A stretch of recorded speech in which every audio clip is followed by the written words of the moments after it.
Hey my students, today we're going to start with electrostatic. Electrostatic में हम सबसे पहले पढ़ने वाले हैं कि अगर एक स्पीयर है जिसका रेडियस कैपिटल R है तो वो अपने आजू बाजू में कितनी इलेक्ट्रिक फील्ड बनाती है.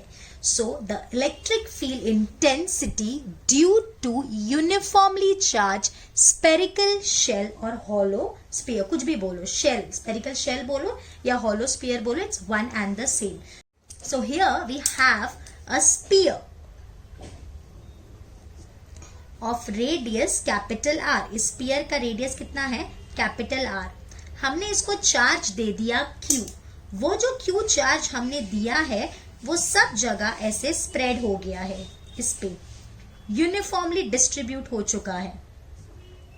अब हमको पूछा है यहां से, यहां सेंटर से कुछ R डिस्टेंस पे एक पॉइंट है. इस पॉइंट पे इलेक्ट्रिक फील्ड कितनी है ये हमको निकालनी है. तो हमने क्या लिखा है? Consider a sphere of radius capital R, centre O, जिसका सेंटर क्या है? O. तो हम सेंटर को नाम दे देंगे O.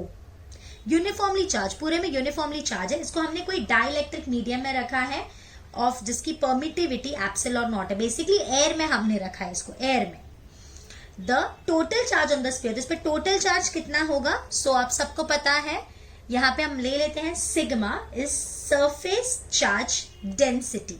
तो Q कितना हो जाएगा? Q will be equals to sigma into a. So Q is equals to sigma into 4 pi capital R square. So this is the charge, total charge on the sphere. अब Gauss theorem हम सबको पता है. Gauss theorem is flux is equals to charge enclosed by the surface divided by the permittivity of the medium. So in case of air it is epsilon naught. तो यहाँ हमको ढूंढना क्या है? To find the electric intensity at P, जिसकी distance R है centre से. तो हमको क्या इमेजिन करना है? एक गॉसियन सरफेस.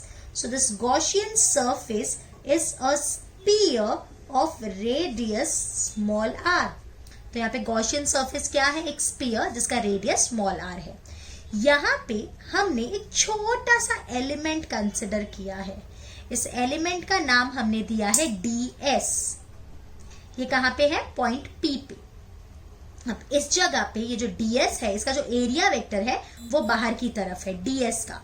क्यों बाहर की तरफ है? Because area vector is always perpendicular to the surface.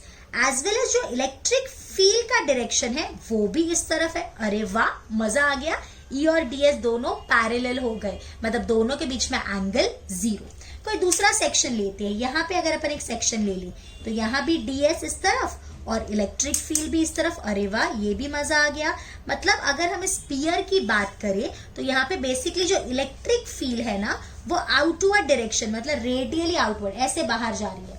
और ds भी कैसा होगा? Outward, radially outward. तो हम क्या देखते हैं? E और ds के बीच का जो एंगल है वो हर जगह 0 है.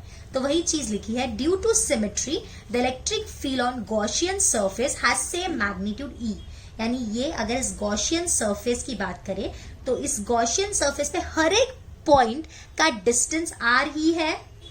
तो ऑब्वियसली सब पे मैग्नीट्यूड सेम होगा, E. एज वेल एज सबका डायरेक्शन किधर है? बाहर की तरफ, radially outward. So the angle between E and ds is 0. So cos 0 कितना हो जाता है? 1. अब ये सब हम कर क्यों रहे हैं वो यहाँ समझेंगे. तो बेसिकली अगर हम टोटल फ्लक्स निकालने की बात करें, so the total flux phi is equals to the close integral E bar dot ds bar, या तो फिर इसको अपन लिख सकते हैं E ds cos थीटा. ठीक है. So the total flux is equals to E तो कांस्टेंट है, बाहर निकल गया, और ये हो गया ds cos 0. अब cos 0 1 होता है, तो और ds मतलब पूरा एरिया जो होगा वो कितना हो जाएगा? E. किसका? हम गॉसियन सरफेस की बात कर रहे हैं. So this will be 4 pi r square. So this is the flux. अब फॉर्मूला क्या है? Flux is equals to charge enclosed upon epsilon naught. So charge कितना एनक्लोज किया है? पूरा का पूरा स्फीयर ही इसके अंदर एनक्लोज्ड है. तो स्फीयर का पूरा चार्ज इसने एनक्लोज किया है. तो स्फीयर के अंदर कितना चार्ज है? Sigma 4 pi r square. तो ये हमने लिखा sigma 4 pi capital R square by epsilon naught. तो अगर इन दोनों को हम कंपेयर करते हैं, so from 1 and 2, from 1 and 2 क्या मिला?